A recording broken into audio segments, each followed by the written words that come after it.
श्री सीताराम चंद्राभ्याम नमः। उत्तरकांड प्रक्षिप्त सर्ग 1। श्री राम के द्वार पर कार्यार्थी कुत्ते का आगमन और श्री राम का उसे दरबार में लाने का आदेश।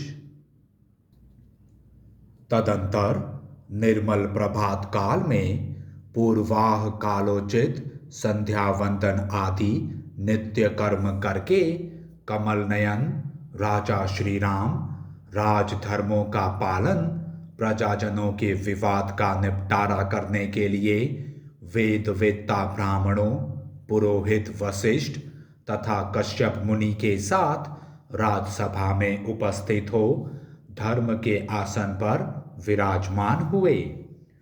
वह सभा व्यवहार का ज्ञान रखने वाले मंत्रियों, धर्म शास्त्रों का पाठ करने वाले विद्वानों, नीतिज्ञों, राजाओं तथा अन्य सभासदों से भरी हुई थी।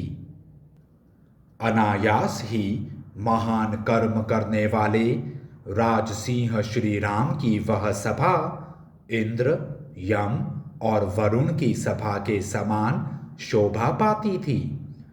वहां बैठे हुए भगवान श्री राम ने शुभ लक्षण संपन्न लक्ष्मण से कहा, माता सुमित्रा का आनंद बढ़ाने वाले महाबाहु वीर, तुम बाहर निकलो और देखो कि कौन कौन से कार्यार्थी उपस्थित हैं। सुमित्रा कुमार, तुम उन कार्यार्थियों को बारी बारी से बुलाना आरंभ करो। श्री रामचंद्र जी का यह आदेश सुनकर शुभ लक्षण लक्ष्मण ने द्वार देश पर आकर स्वयं ही कार्यार्थियों को पुकारा, परंतु कोई भी वहां यह न कह सका कि मुझे यहां कोई कार्य है।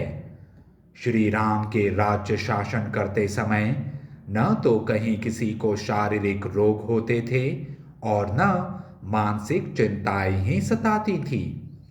पृथ्वी पर सब प्रकार की औषधियां, अन्न फल आदि उत्पन्न होती थी और पकी हुई खेती शोभा पाती थी। श्री राम के राज्य में न तो बालक की मृत्यु होती थी, न युवक की और न मध्यम अवस्था के पुरुष की ही। सबका धर्म पूर्वक शासन होता था। किसी के सामने कभी कोई बाधा नहीं आती थी।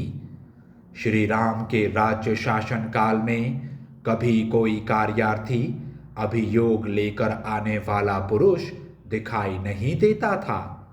लक्ष्मण ने हाथ जोड़कर श्री रामचंद्र जी को राज्य की ऐसी स्थिति बताई। तदंतर प्रसन्नचित्त हुए श्री राम ने सुमित्रा कुमार से पुनः इस प्रकार कहा, लक्ष्मण, तुम फिर जाओ और कार्यार्थी पुरुषों का पता लगाओ। भली भांति उत्तम नीति का प्रयोग करने से राज्य में कहीं अधर्म नहीं रह जाता है। अतः सभी लोग राजा के भय से यहाँ एक दूसरे की रक्षा करते हैं। यद्यपि राज कर्मचारी मेरे छोड़े हुए बाणों के समान यहाँ प्रजा की रक्षा करते हैं, तथापि महाबाहो, तुम स्वयं भी तत्पर रहकर प्रजा का पालन किया करो। श्री राम के ऐसा कहने पर सुमित्रा कुमार लक्ष्मण राजभवन से बाहर निकले।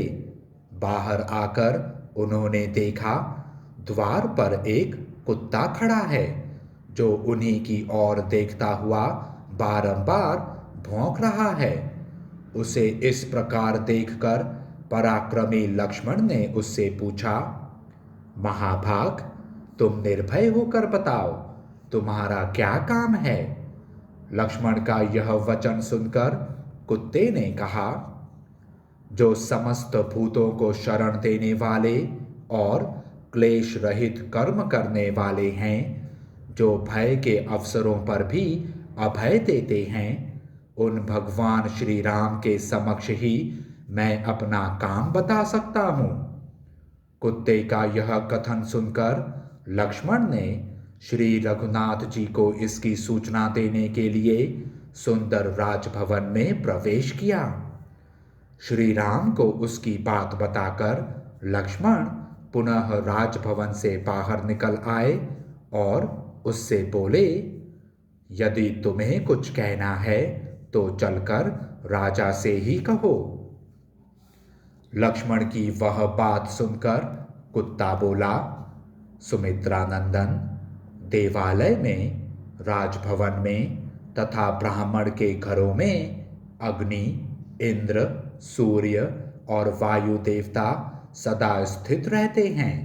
अतः हम अधम योनि के जीव स्वेच्छा से वहां जाने के योग्य नहीं हैं। मैं इस राजभवन में प्रवेश नहीं कर सकूंगा, क्योंकि राजा श्री राम धर्म के मूर्तिमान स्वरूप हैं। वे सत्यवादी, संग्राम कुशल और समस्त प्राणियों के हित में तत्पर रहने वाले हैं। वे संधि, विग्रह आदि 6 गुणों के प्रयोग के अवसरों को जानते हैं। श्री रघुनाथ जी न्याय करने वाले हैं। वे सर्वज्ञ और सर्वदर्शी हैं। श्री राम दूसरों के मन को रमाने वाले पुरुषों में श्रेष्ठ हैं। वे ही चंद्रमा हैं, वे ही मृत्यु हैं, वे ही यम, कुबेर, अग्नि, इंद्र, सूर्य और वरुण हैं। सुमित्रा नंदन, श्री रघुनाथ जी प्रजापालक हैं। आप उनसे कहिए, मैं उनकी आज्ञा प्राप्त किए बिना इस भवन में प्रवेश करना नहीं चाहता।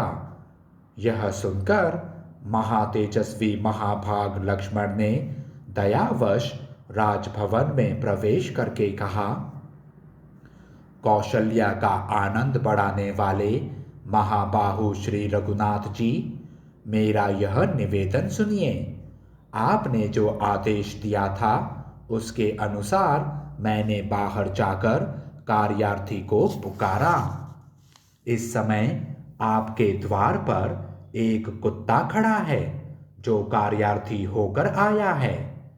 लक्ष्मण की यह बात सुनकर श्री राम ने कहा, यहाँ जो भी कार्यार्थी होकर खड़ा है उसे शीघ्र इस सभा के भीतर ले आओ।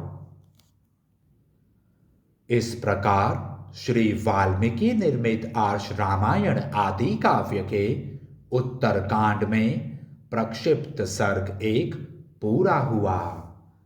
जय श्री राम।